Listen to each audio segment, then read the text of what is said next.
Hello everyone, welcome to our channel CodeChef. This is Kusmulata Bhatt and today we are going to solve the problem finish all the sweets from the CodeChef platform, which is of easy difficulty level and it requires hashing as prerequisites. Now let's have a look on the problem statement. Dinesh is very fond of sweets. Recently his aunt Ria gifted him an array A of sweets of size n. The ith sweet is of type AI. His mother told him that he can choose one type of sweet in a day and eat at most two sweets of that type.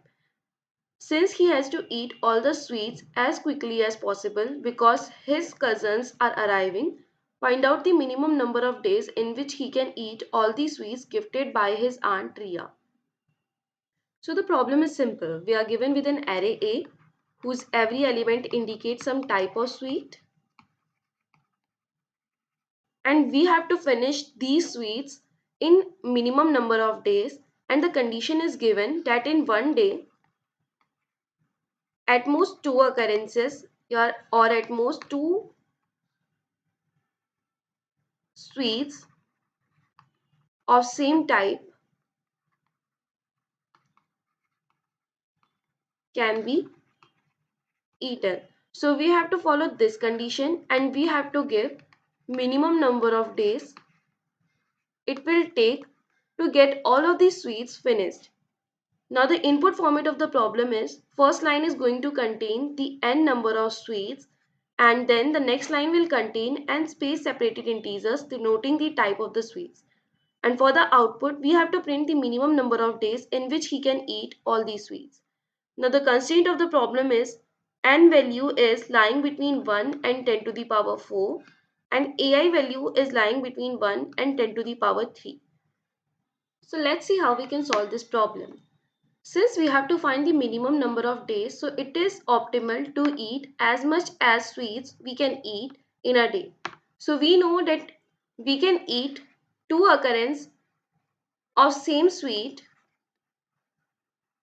in a day. So we will eat the same type of sweet twice in a day as long as its frequency is greater than or equal to 2.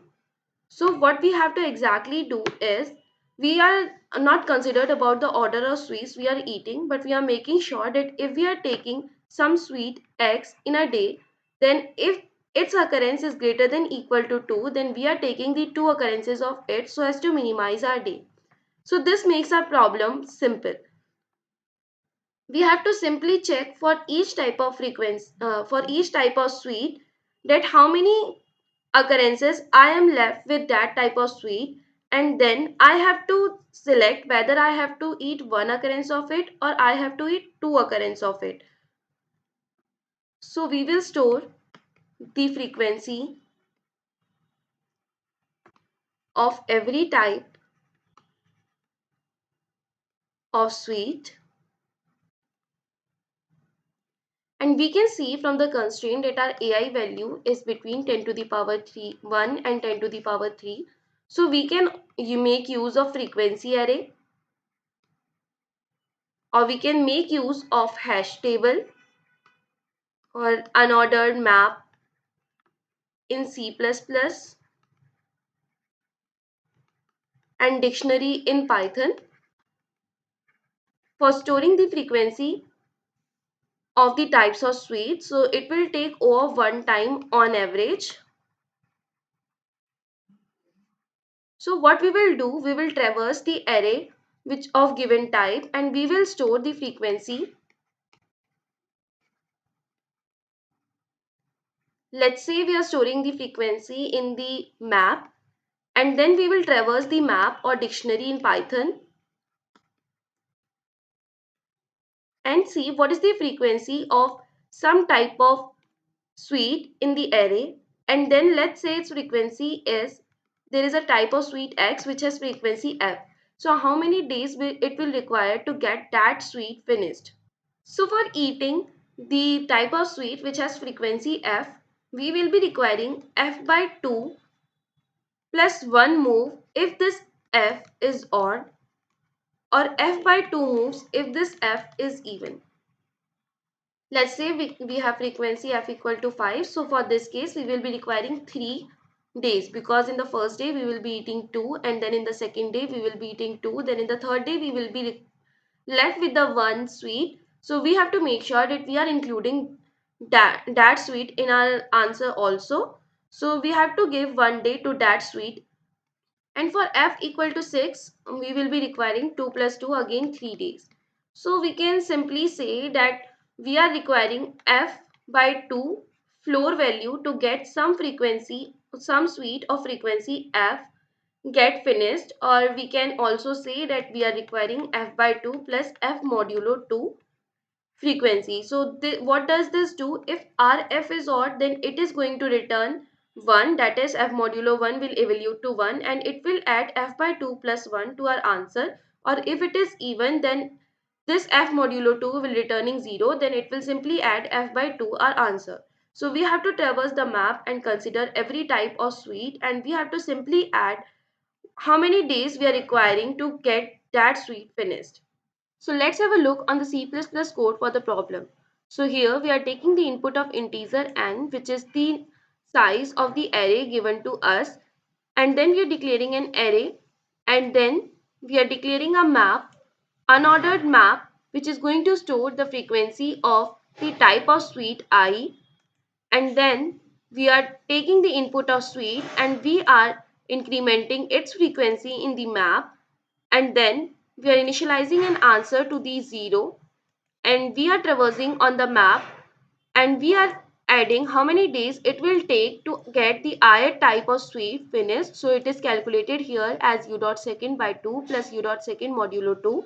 1 will be added if u dot second, that is frequency, is odd, or it will add 0 when the frequency is even. And at the end we are printing answer to the screen. So let's run it on the sample test cases and see what it gives as an answer.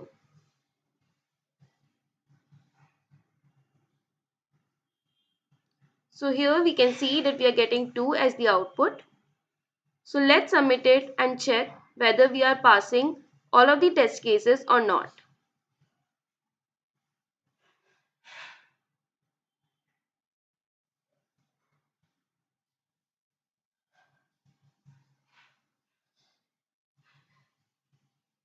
So we are passing all of the subtasks and getting correct answer as the status. So that's it for the C++ implementation. So now let's have a look on some of the mistakes which has been done by the people. So here one of the guy has written this code and he is getting only second subtask passed. So let's see what mistake he has done here. So we can see that while traversing on the map, for the odd one, it is only adding 1 to the answer, but it's not considering the fact that we have to also take the other frequency, that is, let's say we have frequency f equal to 5. So he is bringing f to 4 and he is not considering the rest 4 occurrences of that type. So that's why he is getting the wrong answer here. Now let's have a look on this code. So for this code, we can see that he is applying the wrong condition here, that is, if s dot second modulo 2 is equal to 0, then he is adding in answer x dot second by 2 plus 1, while for the even one we have to simply add the x dot second by 2 to the answer. And one more thing, that he is not actually adding in the answer, he is actually assigning it to the answer. So that's why he is getting the wrong answer here. So we have to make sure that we are applying the right conditions, and we have to also make sure that we are calculating the answer for a particular ith type of frequency correctly, that is, we are not messing up with the odd even case. And if we are using the ceil type, then we have to make sure that we are applying the ceil function correctly. So that's it for the video, guys. Thanks for watching.